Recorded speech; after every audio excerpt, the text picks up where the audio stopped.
Here we go. So welcome to the Leading Movement Health Series. I'm your host, Phil Wagner, the founder and CEO of Sparta Science. And here we host discussions with invited guests that have a vast experience at this intersection between leadership and movement health. And movement health we define as this ability to move without pain and without fear. And right now, with all these innovations, we have the data and often have the insights. So why aren't we making more progress? And a lot of times it's this leadership being a common blocker, for the implementation and the success around this type of technology. So today's guest, Christy Lane, is the professor and chair of the Department of Health and Physical Education at Mount Royal University. She has a PhD in rehabilitation medicine and was the founding member of the Stanford Wearable Health Lab. And Christy's published research on wearables starting in 2012, when most people probably weren't even aware what wearables were other than a basic pedometer. So she's had a vast experience over 10 plus years really driving this change and, seeing really kind of this evolution of wearables from pedometers to, full tracking devices that some things that used to gather 4 times a day to now 3 million times a day. And a big part of what we're going to talk about is when we look at wearables and strategy, a lot of times organizations will look at it almost like a magic 8-ball, where they go in and say, okay, we're going to get these wearables and then it's going to tell us what we need right off the bat. And what we really need is a strategy, as leaders of organizations on how to implement these things when it comes to movement health. So today's episode, we're really going to key in on the role of wearables in the movement health strategy. And so I want to welcome our guest, Christy Lane. Hi there. Happy to be here.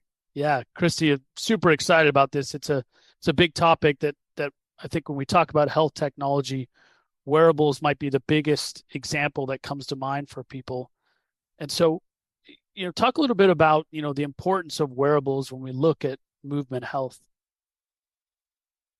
Yeah, I'm always love to talk about wearables, in particular in relationship to health. And I think, as you said, the technology has really been around for quite some time. I'd say probably in the last 5 years, you've seen the biggest jump in both sensor hardware and software improvements that are, getting wearables into a place where, as you said, Phil, we have all the data. We just really are figuring out where to land it from a business process perspective. And so I think in terms of the most exciting applications, the stuff I work on in healthcare, and this is really aligned well with what Sparta does, but it's around leveraging the data to better understand someone's current state in terms of their health and risk, and then leverage it to better understand how to keep those folks healthy or rehabilitate them. So that's on the healthcare side. And I'd say a lot of the work I'm doing right now on the insurance side is similar. It's how do we leverage wearable data to better understand risk, better price risk, but also how to help people live longer and happier, healthier lives. Yeah, and you talk a little bit about risk, which is obviously a big buzzword in insurance. Are there some successes or at least early wins you're starting to see, around wearables and looking at risk? Are there certain approaches or metrics or devices that you see, this is a pretty good early win we can point to?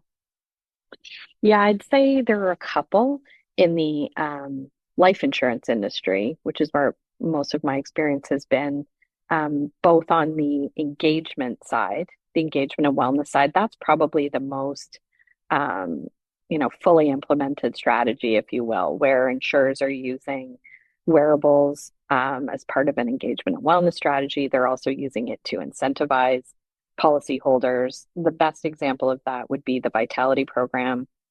That's John Hancock in the US and Manulife in Canada. So they're doing a good job of that. There's another Canadian company called Optimity that's doing the same approach of wearable-based lifestyle enhancements, personalized journeys, that kind of thing. Mm. What I would say is, unfortunately, in North America, we haven't taken that leap into true risk assessment and pricing based on wearables. You do see this happening in Asia, and a little bit in Europe, but here in North America, we haven't gone there yet. And when you talk about incentivize, is that, more of a, in terms of engagement, is it, more of a cash incentivized, or are there certain types of incentives that you found to be most helpful for engagement?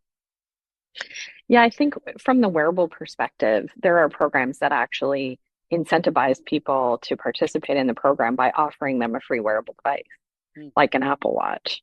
But then there are also programs that use data from the wearable to make offers potentially for discounts or rebates or, offers for memberships in, certain other health and wellness programs, that kind of thing. So interestingly, life insurance is one of the places where you see a true alignment of incentives where the insurer wants their policyholders to be happy and healthy and live longer.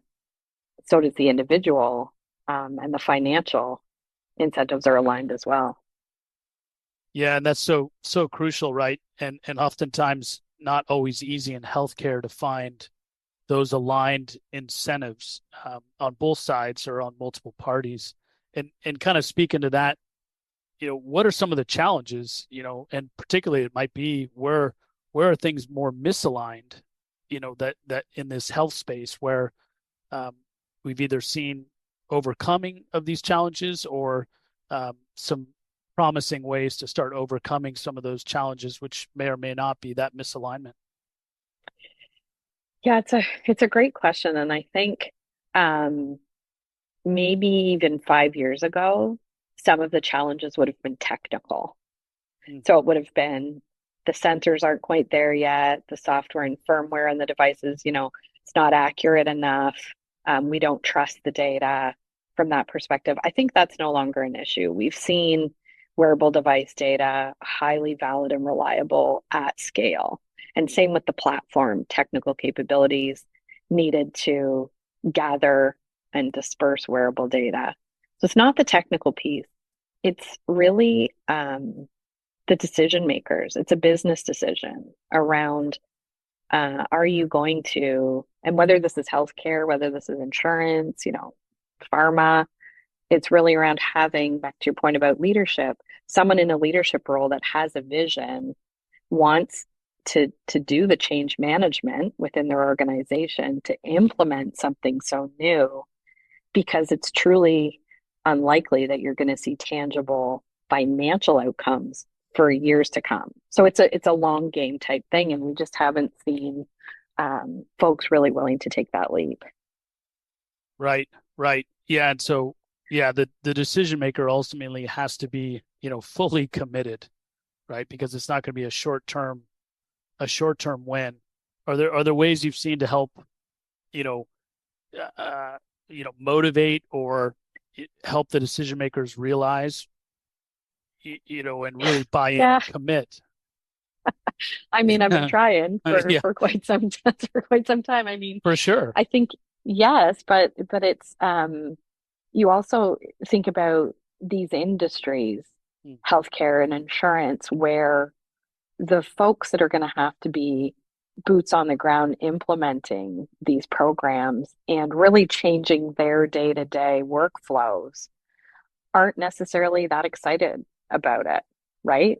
Mm. Like you're a physician, you understand that like every new thing that comes down the pipe that's supposed to improve your daily workflow and whatever, often those aren't really that readily accepted. So there's the leadership piece, but there's also the how to um, properly encourage and gain that groundswell within an organization to get excited about something that is potentially risky and means a lot of change. Mm. So it's got to come from both sides. Right, right. It's got to be, yeah, both. Yeah, in a way, I would imagine, kind of what you're saying is with these changes, either side may not be always committed or motivated. So in a way, if both groups are and one one group wanes, the hope is that that other side, boosts the other up when the other may be down. Well, 100%. And in terms of like getting programs like this off the ground, like I gave some good examples. There are also some pretty good examples in healthcare, like United Healthcare has a pretty good wearable-based program that's been around for a while. And I think it's really about finding and leveraging the true early adopters. Mm. And in these big industries, they tend to, you'll have the true early adopters and the early adopters, and then the ones that follow along. We're nowhere near that follow along stage, Mm. but that's when you're going to see the real um, impact of wearables, I would say, in these industries is once you get the early adopters doing it, having some success, showing results, which is starting to happen now. Like Swiss Re just put out a really great white paper about the impact of wearables and health and wellness programs in the insurance industry. Stuff like that starts to happen. You have some really great thought leadership, and then you'll get this, real change groundswell of the later adopters saying, okay, you know, we're less risk averse, but we see this has worked somewhere else. Now we're going to do it. And that, yeah, we're not there yet, but I can see us getting there with wearables. I don't know, in the next 5 years is what I Right, anticipate. right, right. And in a way, leaders themselves, of organizations might need to search out those early adopters within their own organization. As you talk Yeah, about decision makers and practitioners, on both sides being committed. It's not just finding organizations that are early, but also individuals within those. 100%. And there's one of my favorite terms for that is intrapreneurs. Mm, So, you know, intrapreneurs. Yeah, it's great. intrapreneurs, so people within an organization that are truly entrepreneurial and want to drive change.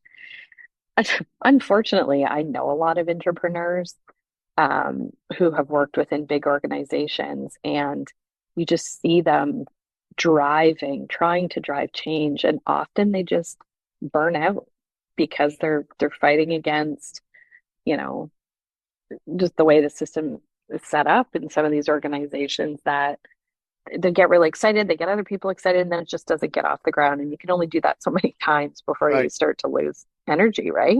Yeah, salmon swimming upstream. Yeah, for so long. Absolutely. hmm Yeah, but you're right. That's who we have to find are the entrepreneurs, and whether that's, someone at a senior level or junior level. I mean, I think it's going to be required at all stages really to get big sea change in the space. And you mentioned, we're still in this early adopter phase, and you expect that to start transitioning in 5 years. And as you think about that, what does that really look like in 5 years? What's kind of the future of wearables and movement health as you see it? I love that question. I mean, my personal grand vision for wearables in healthcare is really having wearables leveraged at all stages of healthcare. So in the risk assessment, in prevention, primary care programming, all the way through, rehabilitation. And I think what needs to happen before we get there is we need to recognize the data that comes from these devices as clinical data. Mm. Right. So if you think about today, my dad's a great example. He has printed out and taken his Fitbit data in to see his primary care physician, and the physician's like, "What do you want me to do with this? I don't know how to interpret it." Right? Like, what am I even Right? going to do? So there's the level of like recognizing wearable data, maybe getting it into something like a SNOMED code, getting it into EMRs to be recognized. And then the bigger piece, and this is the piece of it that Sparta does particularly well, is the interpretation and actioning of that data. Mm. So what does it actually mean that I take this many steps a day, that this is my sleep quality? And then what do I do with that data as a care provider? Mm. That's definitely a piece. I mean, you're seeing some great digital health companies emerging that are doing this, but it's definitely not the norm yet. Yeah, it's So that's it, what I'd love in healthcare. Yeah, absolutely. And I think, yeah, it's this chicken or the egg, to have more information, it's got to be accepted as a clinical tool. But to be accepted as a clinical tool, right, it's got to have, some recommendations and insights, for clinicians to use. Yeah, and it has to be simple, right? Okay, 40-year-old woman, these characteristics, this is her activity level, this is her sleep, that's her heart rate variability. What does that mean? Is she green, yellow, red? If she's green, what does that mean? What do you recommend? Like, it doesn't have to be complicated. I think that prescriptive piece um, is going to be really critical to make because like care providers are busy and there's not a ton of education Mm. for anybody around movement health, right? Like, Yep. so there needs to be that, bringing the interpretation and the actioning of it, but making it really easy Right. for care providers to use. Absolutely. Well, this is great. I know you're at a big insurance tech conference right now. And I mean, I think these are just some great points, takeaways. I think the three that I came away with was one, you kind of validated at least my thinking behind this series, which is you said, hey, the tools and wearables, they're they're trusted, they're reliable. The technology is no longer, the biggest blocker. And I think this, Yeah. yeah, and I think the second point taken away is I love this intrapreneur term, right? And that, leaders have to, if they're not themselves, seek out others in the organization and support them because they're going to be huge partners in change. Decision makers, leaders can't do it alone. They've got to be with these entrepreneurs, as they go through this change management. And I think the third piece is, which I love is, the future is wearables are a clinical tool, right? And they're capable of being leveraged at all stages of life. Ultimately movement applies to everybody at any stage and condition. 100%. And I think the last thing that I'll mention that is really exciting is the ability to use wearable data to do like digital phenotyping or pattern recognition. So you're taking this data and it really allows you to understand the characteristics of a person, and that drives personalization Mm. of care plans. And that's the other big piece that I didn't mention is these things have to be personalized. They have to be meaningful to a person. And I think we're there with not just the devices, but the computing power Mm. we have now, new analytic techniques. I mean, it'd be interesting to see even with like all the stuff coming out in generative AI, how that plays into the wearable data. So, anyways, just a really exciting time. Yeah, and I think we're seeing it somewhat in cancer with, personalizing treatment around, DNA and how treatments can be better targeted based on the Hmm. individual and personalized and movement really can be a great way to leverage the same process and strategy. It's a great parallel. Totally agree. Well, thanks for joining us today, Christy. I really appreciate your time. I know you're on the road and yeah, it's your insights are always fantastic in a space that you've been working in far before any of us are really aware of it. Well, it feels like that, Phil. Mm. And I am at this InsureTech conference where I am on the daily talking to people about wearables and how do we actually get this off the ground. So maybe we'll see some action sooner rather than later. Yeah, maybe it'll be sooner than 5 years. Let's hope. Let's hope. Thank you, Christy. Thanks, Phil.